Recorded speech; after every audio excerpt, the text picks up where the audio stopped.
Have you ever listened to someone speaking English and thought, I wish I could speak like that?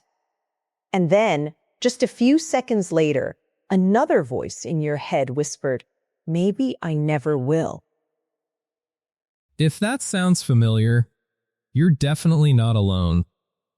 So many English learners believe the biggest problem is grammar or vocabulary, but most of the time, it's something much quieter. It's self-doubt. That little voice that says, "Don't speak yet. You'll make a mistake." Maybe you've been learning English for months or even years. You understand podcasts, movies, and YouTube videos. But when someone asks you a simple question in English, your mind suddenly goes blank. It's like your brain takes an unexpected coffee break. Exactly. And somehow it always chooses the worst possible moment. The funny thing is, your English doesn't disappear. Your confidence does. That's such an important difference. Your knowledge is still there. Fear just speaks louder than confidence. Today's episode is about believing in yourself and speaking English with confidence. Not because you're perfect, but because your voice deserves to be heard. Hello, everyone, and welcome to Learn English with us. I'm Sarah. And I'm Adam. We're so happy you're here with us today. Find a comfortable place, relax, and remember, this isn't a test. It's just two friends having a conversation with you. And hopefully helping you smile a little along the way. Adam, can I ask you something? Of course. Have you ever doubted yourself? More times than I can count. Really? Absolutely. People sometimes think confident people never feel nervous. That's simply not true. So what changed? I stopped waiting to feel confident before taking action. That's powerful. I realized confidence isn't something you find, it's something you build. One conversation at a time. One mistake at a time. One small success at a time. And sometimes, one embarrassing moment at a time. Those moments teach us a lot. They really do. I remember meeting an English learner named Maria. She understood almost everything in English, but she never spoke during group discussions. Was she afraid of making mistakes? Very afraid. She thought everyone would judge her accent. That's a common fear. One day I asked her, "What's the worst thing that could happen if you speak?" What did she say? She smiled and said, "Maybe I'll make a mistake." And then? I asked, "What happens after that?" Good question. She paused for a moment, then she laughed. Because she realized the world wouldn't end. Exactly. Sometimes our imagination is much scarier than reality. That's true in language learning and in life. Have you noticed that children don't worry so much about making mistakes? Yes, they simply try again. They fall down. They stand up. They forget a word. They use another word. They keep moving. Somewhere along the way, many adults start believing mistakes are failures. But mistakes are actually proof that you're learning. Imagine trying to learn to ride a bicycle without ever falling. You'd still be standing next to the bicycle. That's true. Speaking English works the same way. Every conversation teaches you something, Even the awkward ones. especially the awkward ones. I still remember ordering coffee in another country. Let me guess, something unexpected happened. I wanted to ask for one coffee with milk. Sounds simple. How I became so nervous that I mixed up my words completely. Oh no. The barista looked confused, then smiled and asked, "Do you mean a coffee with milk?" That's kind. Very kind. And do you know what I learned? What? Most people want to help you communicate. They're not waiting for you to fail. I love that lesson. It changed how I looked at conversations. Instead of thinking, what if I make a mistake? I started thinking, what if people understand me anyway? That's a beautiful question. Because most of the time, they do. Let's do something together. I know what's coming. Just a short speaking practice. Everyone listening, join us. Say this slowly with me. I don't need perfect English. Again. I don't need perfect English. Now say, I need courage. one more time. I need courage. How did that feel? Simple words, but an important reminder. Because courage comes before confidence. And confidence grows after courage. That's the secret many learners never hear. We spend years waiting for confidence when we should be practicing courage. Today, choose one small brave action. Speak to a coworker. Ask one question. Leave one English comment.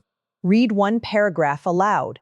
Every small action is another brick in the foundation of your confidence. And one day, you'll realize you're standing on something much stronger than fear. You know, Adam, something interesting happens when people begin believing in themselves. What's that? Their English doesn't suddenly become perfect. But it starts sounding more natural. Exactly, because they're speaking instead of hiding. I think that's one of the biggest changes confidence brings. It doesn't change your vocabulary overnight. It changes your willingness to use the vocabulary you already know. That's such an important point. Many listeners already know hundreds of English words. Sometimes thousands. But fear locks those words away. Confidence opens the door. Let me ask everyone listening a question. Go ahead. Have you ever stayed quiet because you thought your English wasn't good enough? I think almost everyone just nodded. Probably. Here's another question. Okay. Have you ever gone home after a conversation and thought, oh, I should have said that? That's happened to me. Me too. Our brains become amazing English teachers 5 minutes after the conversation ends. Exactly. Suddenly you're fluent in the shower. Why does that happen? Because the pressure is gone. That's why we need to reduce pressure while speaking. Not increase it. Imagine talking to a good friend. You don't worry about every single word. You simply communicate. That's the feeling we want when speaking English. Comfortable. Relaxed. Curious. Present. Not perfect. Never perfect.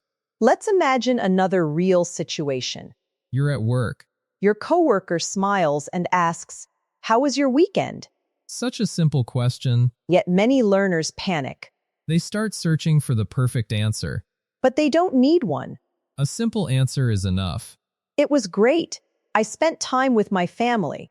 It was relaxing. I watched a movie. I stayed home and rested. Short. Natural. Real. Let's practice together. Everyone speak with us. My weekend was relaxing. Again, I enjoyed my weekend. One more time. How was your weekend? Great job. See, those are simple sentences. But simple sentences create real conversations. Adam, can I tell you one of my favorite confidence quotes? Absolutely. You don't become confident first. You become confident because you started. I love that.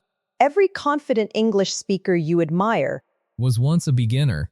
every fluent speaker, Once struggled to introduce themselves. every teacher, Was once a student.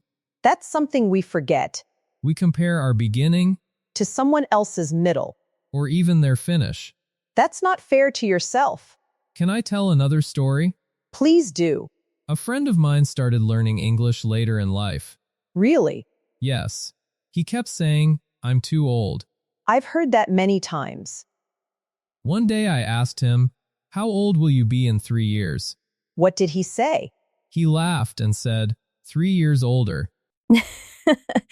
Then I asked, would you rather be 3 years older with better English, or 3 years older wishing you had started? That's a powerful question. He started studying that week. And today? Today he speaks confidently with international customers. That's wonderful. Not because he was fearless. Because he kept going. Sometimes confidence grows so quietly That you don't notice it. until one day, You're having a conversation that would have scared you 6 months ago. and suddenly you realize, I'm actually doing it. those are beautiful moments. They're worth every small step. Let's finish with one more speaking practice. Ready? Say these sentences slowly. Believe every word. I believe in myself. Again. My English improves every day. One more time. I am not afraid to speak. Excellent. Every conversation helps me grow. Beautiful. Before we finish today's episode, We want to remind you of something. your English journey belongs to you. Don't compare it to anyone else's. Celebrate small progress. Celebrate small victories, Celebrate every conversation, even the imperfect ones, especially the imperfect ones. because those conversations are building the confident English speaker you're becoming. Thank you so much for spending this time with us. We hope today's conversation reminded you that believing in yourself is just as important as learning new words. If you enjoyed this episode, Please give it a like. subscribe to Learn English with us for more confidence-building English conversations. And before you go, Write one sentence in English in the comments. finish this sentence. Today I believe I can. We'd love to read your answers. Until next time, Keep learning. keep speaking. Keep believing in yourself. One sentence, One conversation. one day at a time. Bye, everyone. Take care, and remember, Your voice matters. bye. Bye.